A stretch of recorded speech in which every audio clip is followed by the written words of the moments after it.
Baik, untuk selanjutnya kita akan mendengarkan pemateri yang kedua, masih berkenaan dengan pendidikan karakter dalam membangun pribadi muslim yang nanti akan lebih mengarah kepada bagaimana tinjauan syar'inya. Walaupun tadi juga sudah disinggung tentang masalah syar'inya. Kepada Ustaz Farid Ahmad Al-Hubah Ima, kepada beliau falyafadhal masykurah.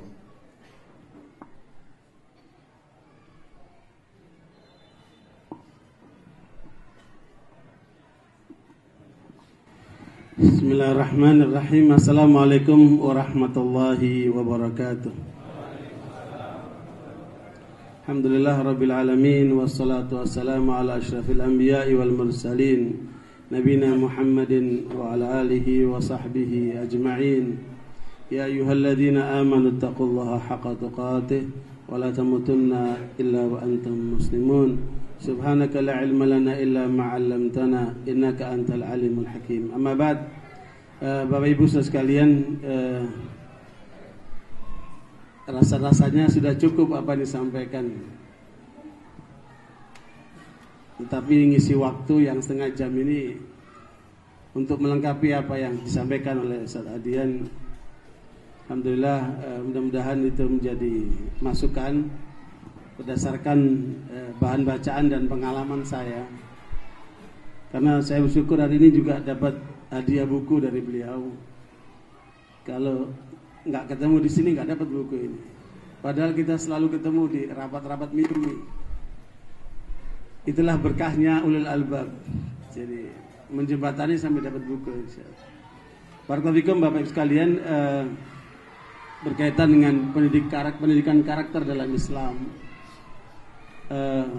Saya mencoba untuk membandingkan berdasarkan sumber-sumber yang sudah dipelajari oleh para pakar pendidikan, baik yang bersifat teoritis, ini sekedar masukan buat para pendidik di ulul albab.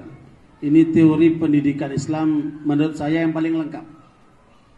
Judulnya Al-Mawsu'atul fi Tarbiyatil Aulad. Jadi ensiklopedia yang luar biasa ini mengungkapkan seluruh bentuk pendidikan anak-anak dalam sistem Islam, yang kemudian ditulis dua juz setelah melakukan segala macam upaya dalam 1, 2, 3, 4, 5, 6 12 poin. Nah, ada 12 poin. Mungkin ini sesuai dengan perkembangan zaman. Nanti saya akan tampilkan teori pendidikan yang disimpulkan oleh Ibnu Qayyim. Ada 9 teori pendidikan yang semuanya mengarah seperti yang diharapkan oleh kita semuanya. Bagaimana mendidik kader-kader Islam ini secara paripurna dan menghasilkan kader-kader yang berkualitas. Sekalian kembali kepada pokok bahasan tentang manusia. Karena memang fokus pendidikan, makanya penelitian modern dari seluruh penelitian yang ada, yang terbesar pikiran tenaga yang mereka lakukan lebih banyak terkait dengan perilaku manusia. Jadi seluruh penelitian ilmiah itu terbanyak menyangkut tentang perilaku manusia. Dan ternyata kalau kita perhatikan manusia itu kan hanya ada 2 unsur. Sebagaimana Allah SWT menyebutkan di dalam surat Shad ayat 71-72, "Idz qala rabbuka lil malaikati inni khaliqum basharan min tin, fa idza sawaituhu wa nafakhtu fihi min ruhi faqa'u lahu sajidin." Kata Allah, ingatlah ketika Allah berfirman kepada para malaikat, "Aku ciptakan manusia berasal dari tanah." Fisik kita ini oleh Allah disebutkan kepada tanah. Makanya Allah sebutkan minha khalaqnakum wa fiha nu'idukum wa minha nukhrijukum taratan ukhra. Kamu berasal dari tanah, akan kembali kepada tanah dan dibangkitkan dari tanah. Tetapi unsur yang kedua, ketika aku sempurnakan ciptaan itu, aku tiupkan ke dalamnya ruhku, kata Allah. Maka ketika menyebutkan ruh, rohani kita, Allah nisbatkan kepada dirinya.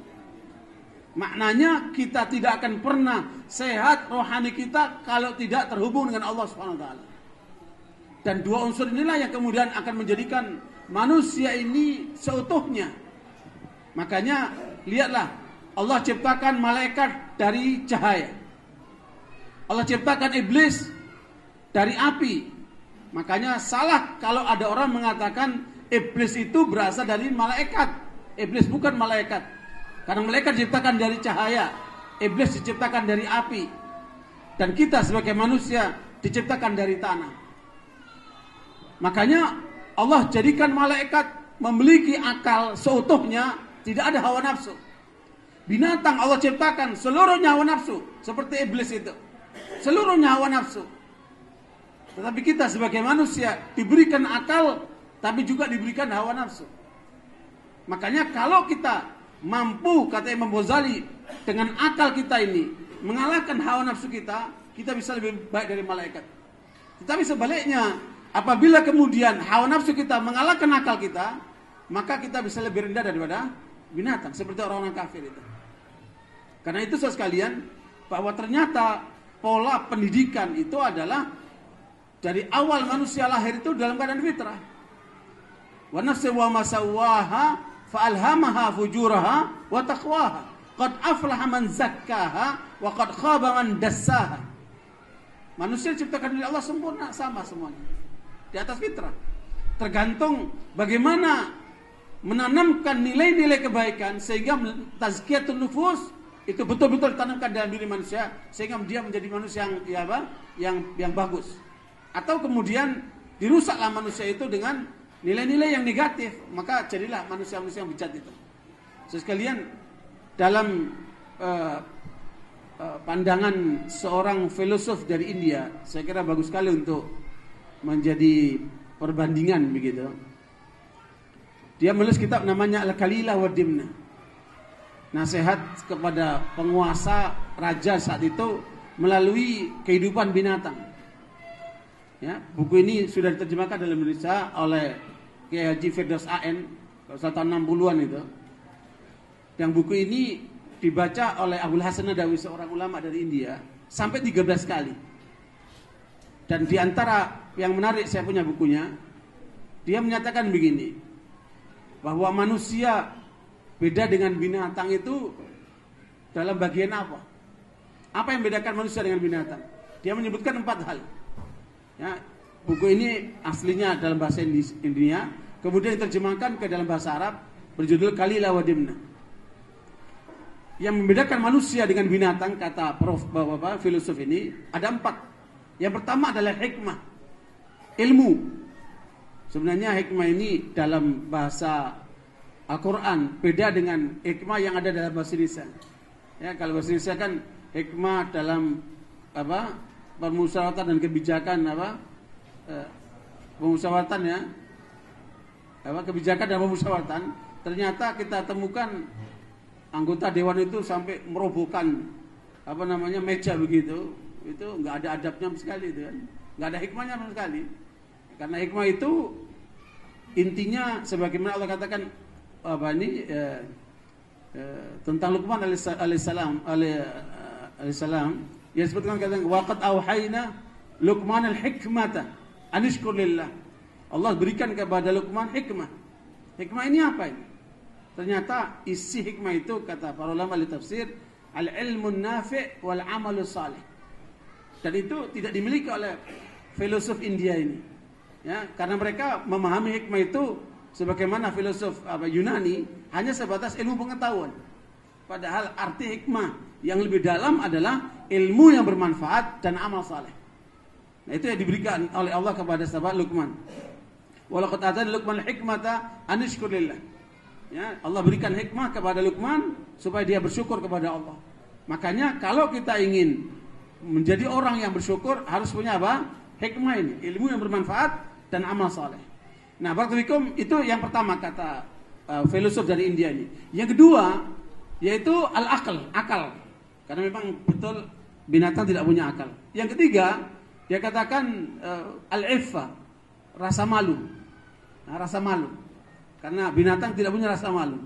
Makanya pendidikan manusia untuk membangun rasa malu itu termasuk adalah inti seluruh ajaran para nabi.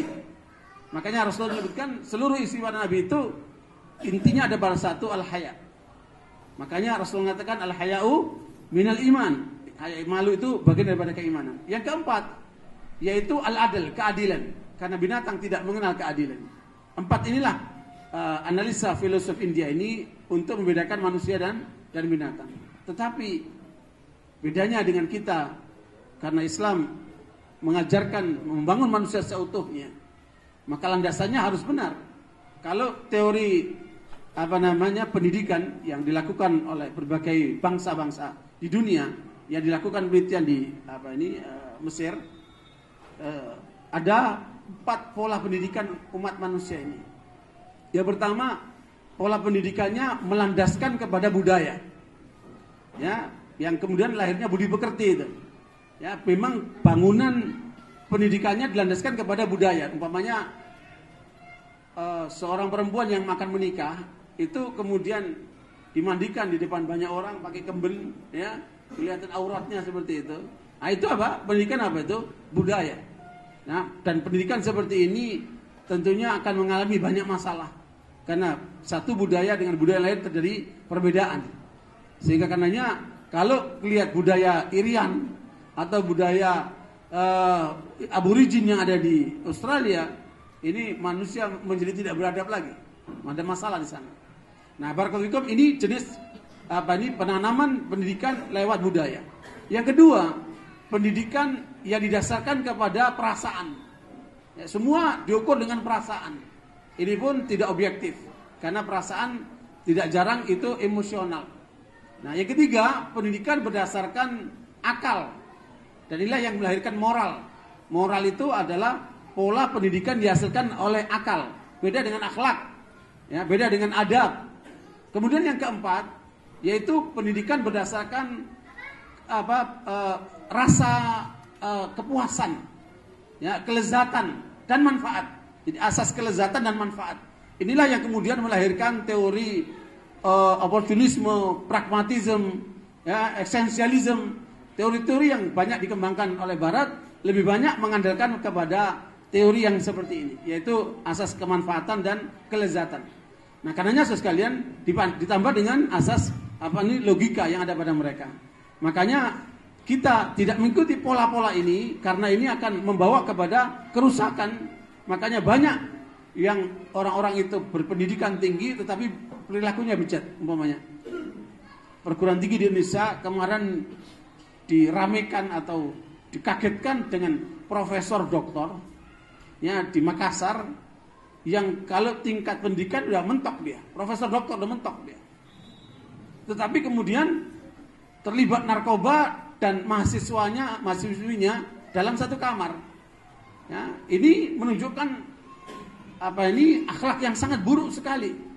Dan itu menjadi suatu pukulan besar sekali buat pendidikan di Indonesia. Pernah juga seorang dosen toladan di ITB, ya, kemudian terlibat dengan korupsi di SKK Migas itu. Seorang doktor, tetapi kemudian itu menjadikan pukulan luar biasa buat pendidikan. Makanya sekalian di dalam Islam yang poin kelima ini tentunya kita merujuk kepada Islam. Allah SWT mengajarkan kepada kita satu perumpamaan yang indah sekali di dalam menanamkan nilai-nilai kebaikan di dalam manusia, yaitu di dalam surat Ibrahim ayat 24-25. Ya, silakan dibuka. Kita lihat poin-poinnya dari pernyataan Allah dalam Al-Qur'an, surat Ibrahim ayat 24-25. A'udzubillahi minasyaitonirrajim. Alam tarau kaifa daraballahu mathalan kalimatan thayyibatan ka syajaratin thayyibatin asluha thabitun wa far'uha fis sama' tu'ti ukulaha kulla hinin bi'idzni rabbiha wa yadribullahu al-amthala lin-nasi la'allahum yatadhakkarun. Lanjut, lihat ayatnya terus. Nanti diulangi lagi. Nah, ini, lihat ayatnya ini adalah tujuan pendidikan yang ditanamkan oleh Allah di dalam Al-Qur'an, bagaimana melahirkan manusia seutuhnya. Yang Allah berikan permisalan seperti kita menanam pohon yang akarnya kokoh, kemudian batangnya menjulang ke atas, dan buahnya sewaktu-waktu bisa dihasilkan dari pohon itu.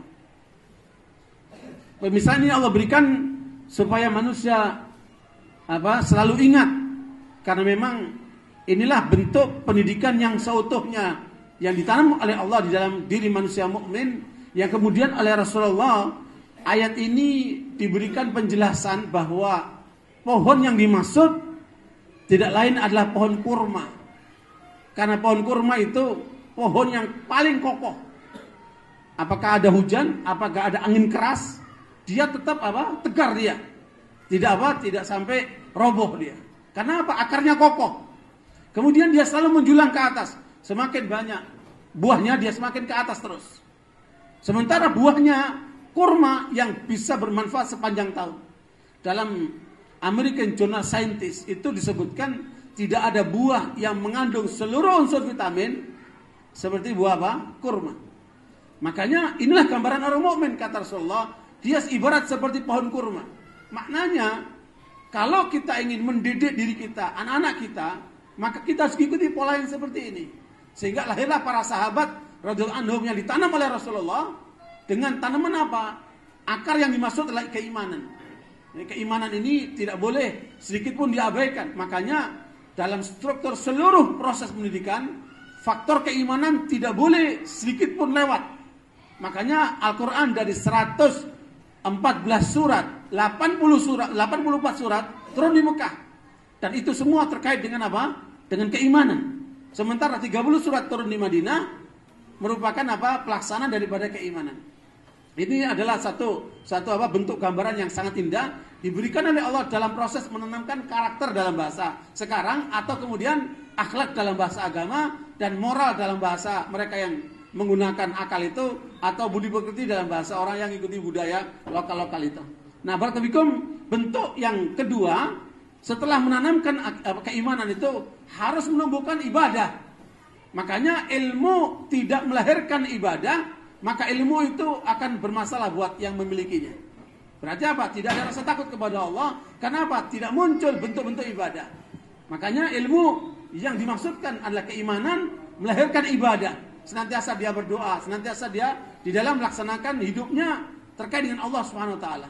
Kemudian hasilnya apa? Buah. Itulah akhlak mulia. Makanya kalau sampai ada seseorang atau satu pihak membahas akhlak, membahas moral, membahas budi pekerti tidak terkait dengan keimanan, maka ketahuilah pasti itu imitasi. Ibarat pohon yang kemudian buahnya itu buah apa? Plastik ya. Kalau buah plastik, maka dia tidak akan muncul dari pohon yang sebenarnya. Jadi imitasi dia. Makanya apa yang harus kita lakukan? Bagaimana kita melihat seperti sabda Rasulullah, "Innama bu'itsu liutammima makarimul akhlaq" atau salihal akhlaq, itu adalah buah daripada iman yang sebenarnya ditertanam dan ibadah yang utuh di dalam diri seorang mukmin. Hasilnya adalah akhlak mulia. Makanya kalau kita melihat seseorang akhlaknya tidak bagus, apakah dia pendusta, apakah dia suka mendalimi orang, ataukah kemudian dia pengecut atau akhlak-akhlak buruk yang lainnya, maka ketahuilah ada masalah dalam ibadah dan iman orang itu. Karena itu satu rangkaian.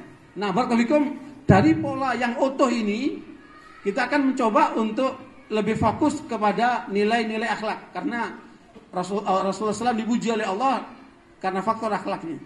Ya, jadi buahnya itulah akhlak yang Allah mengatakan, wa innaka la'ala khuluqin azim. Sesungguhnya engkau berada pada akhlak yang mulia.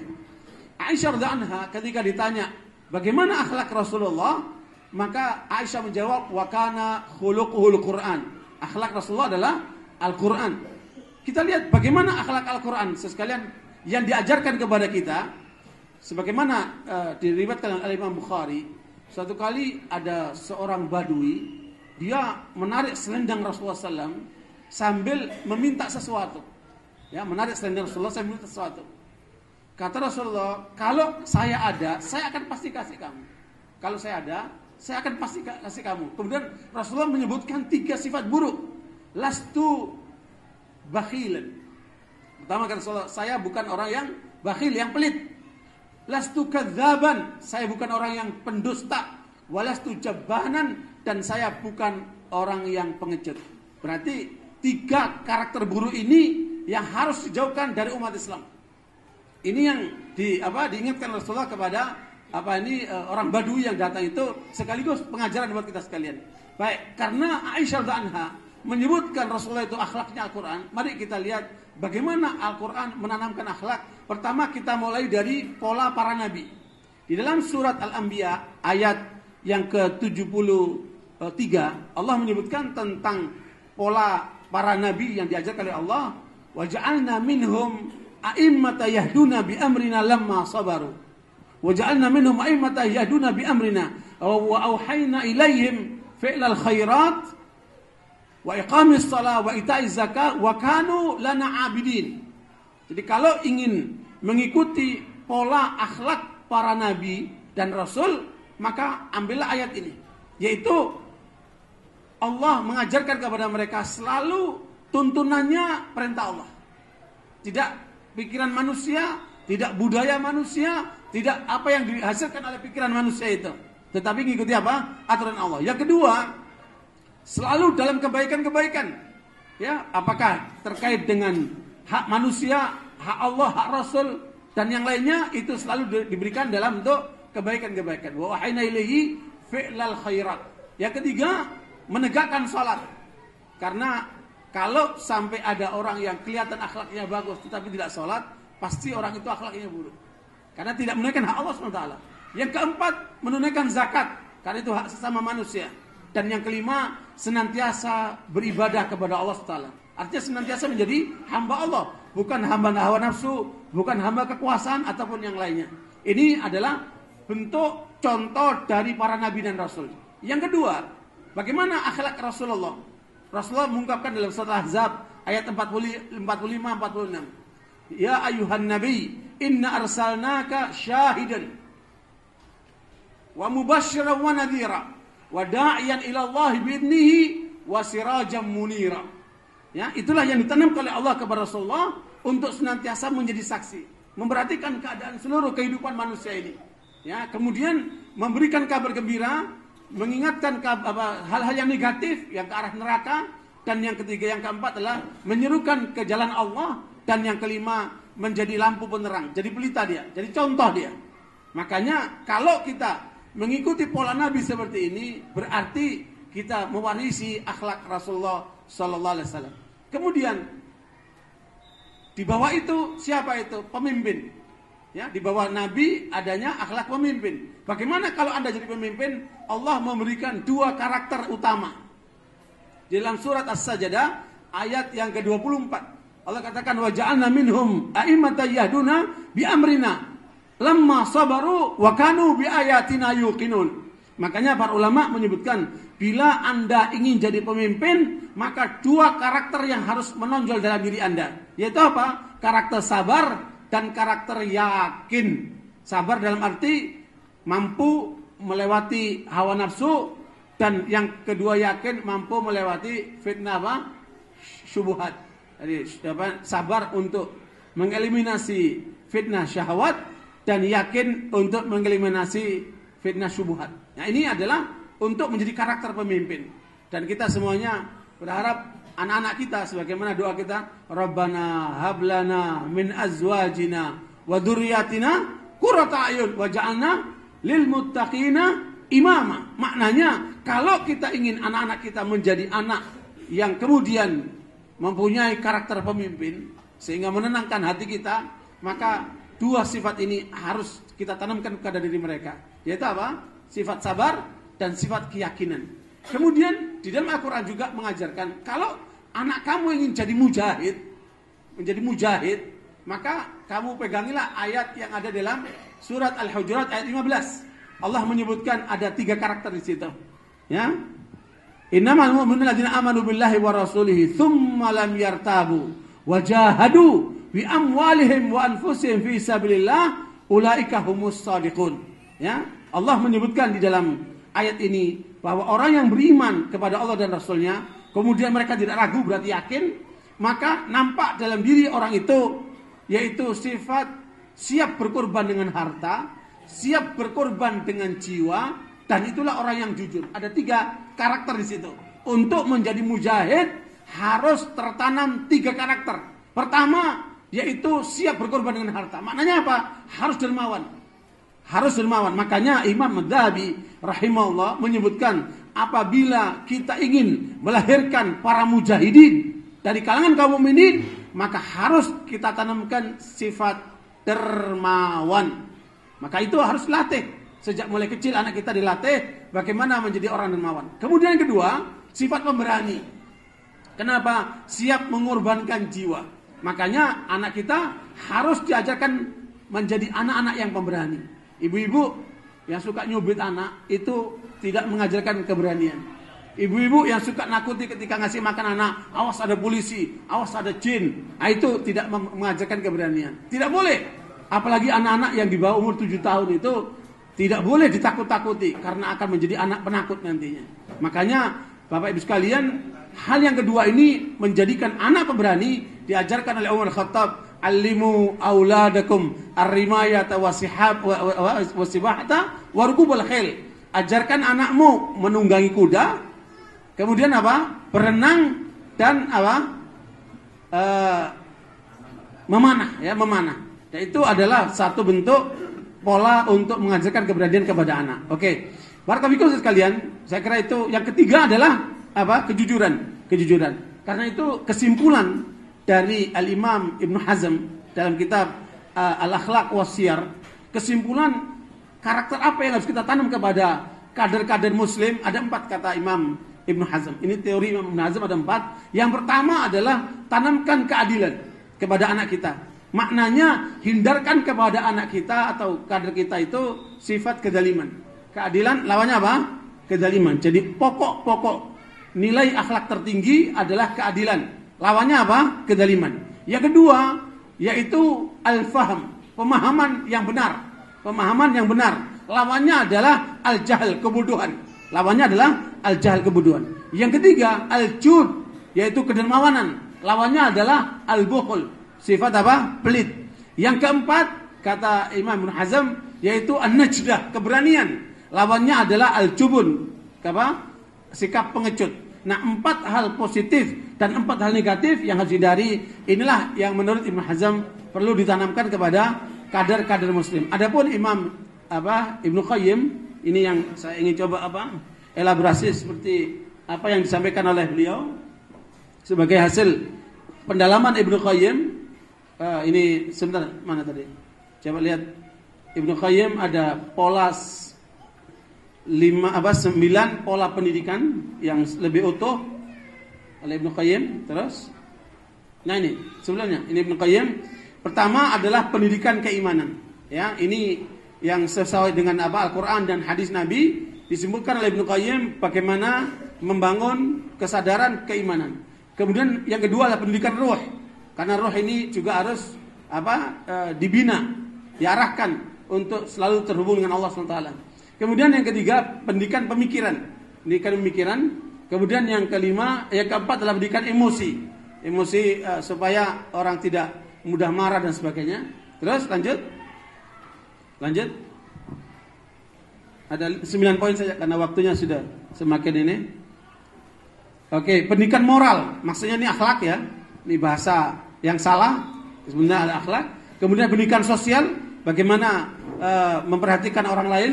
Kemudian pendidikan keinginan, iradah. Karena sekalian kalau kita perhatikan kejahatan itu muncul dari mana? Dari niat. Ya, makanya kalau orang niatnya itu dikendalikan dari awal selalu dalam kebaikan, maka dia tidak akan melakukan perbuatan yang tercela. Tidak ada satu kejahatan di dunia ini kecuali melalui apa? Melalui niat yang buruk ada dalam diri orang itu. Dan yang kedua adanya peluang. Ya, kalau ada niat yang buruk, ada peluang, ya sudah terjadilah. Mau korupsi, mau membunuh, mau apa akan terjadi. Tetapi kalau kemudian orang itu tidak ada niat di dalam hatinya, maka dia akan berada dalam kebaikan terus. Nah ini itu perlu pendidikan. Makanya iradah kita, kemauan kita cocokkan selalu dengan keinginan Allah dan Rasulnya. Ya, untuk supaya selamat keinginan kita cocokkan dengan keinginan Allah dan Rasulnya. Kemudian pendidikan badan, fisik. Tapi seperti yang tadi disampaikan oleh Pak Adian, Dan yang terakhir adalah pendidikan seksual. Dan ini diajarkan kepada anak-anak, terutama bapak ibu tidak boleh mandi bareng sama anaknya. Karena itu pendidikan seks yang benar. Ya, bahkan kita lihat di Metro TV kemarin ada bapak-bapak sangat seronok sekali. Dia bilang, saya ajarkan pendidikan seks kepada anak saya ajak mandi anak saya buka semuanya, saya tunjukkan ini bukan ini. Naudzubillah min dzalik. Justru itu rusak itu. Jadi pendidikan seksual itu diajarkan justru bagaimana bapak ibu terlihat selalu menutup auratnya oleh anaknya. Ya, dan saya yakin adanya anak-anak lelaki-lelaki yang playboy suka main perempuan itu bisa dipastikan karena mereka ini suka melihat aurat ibunya atau aurat saudaranya perempuan. Akhirnya dia lari kepada perempuan-perempuan lain. Dan kata Ibnu Qayyim, kalau Anda lihat perilaku seksual yang bebas itu tidak lain sebabnya adalah karena pendidikan campur laki perempuan. Ya, makanya kalau bisa ulul albab ini menjadi contoh dipisahkan antara laki dan perempuan, ya. Dan itu sudah berjalan, ya. Dan itu menjadi contoh buat yang lainnya. Karena sesungguhnya kerusakan moral masyarakat kita ini, akhlak masyarakat kita ini disebabkan kebanyakan kenapa? Pola pendidikan campur laki perempuan. Itulah awal kerusakan. Sehingga karenanya rusaknya pendidikan lebih dahsyat daripada serangan-serangan bom saudara sekalian. Karena yang dirusak itu keyakinan dan pikiran dan perilaku anak-anak itu.